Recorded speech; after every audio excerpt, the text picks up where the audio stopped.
बिस्मिल्लाहिर्रहमानिर्रहीम अस्सलामु अलैकुम वरहमतुल्लाहि वबरकातुहू। दोस्तों और अज़ीज़ साथियों, कभी कभी इंसान का दिल किसी चीज़ के लिए बहुत तड़पता है, इतना कि इसके लिए सब्र करना भी बहुत मुश्किल हो जाता है।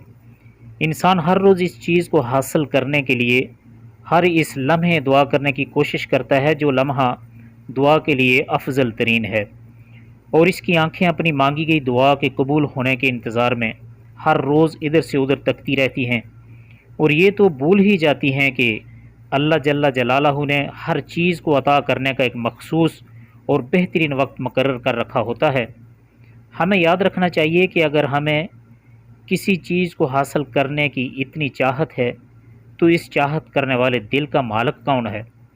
ये चाहत भी तो इसी रब ने दिल में डाली है, ताकि तुम इसके लिए दुआ कर सको और वो तुम्हारी ख्वाहिशात को बेहतरीन करके तुम्हें अता कर सके। और वो तो ख्वाहिश ही दिल में तब डालता है जब वो तुम्हारे नसीब में लिख देता है। दुआ तो बस हमारे ही दर्जात बुलंद करने का ज़रिया है। अल्लाह ताला से दुआ है कि अल्लाह ताला तमाम मुसलमानों की मुश्किलात को आसान फरमाए। वीडियो अच्छी लगे तो लाइक, शेयर और कमेंट ज़रूर करें, और अगर अभी तक हमारे चैनल को सब्सक्राइब नहीं किया तो चैनल को सब्सक्राइब भी ज़रूर कर लें। मिलते हैं अगली एक वीडियो में, तब तक के लिए अल्लाह हाफ़िज़। अस्सलामु अलैकुम व रहमतुल्लाह।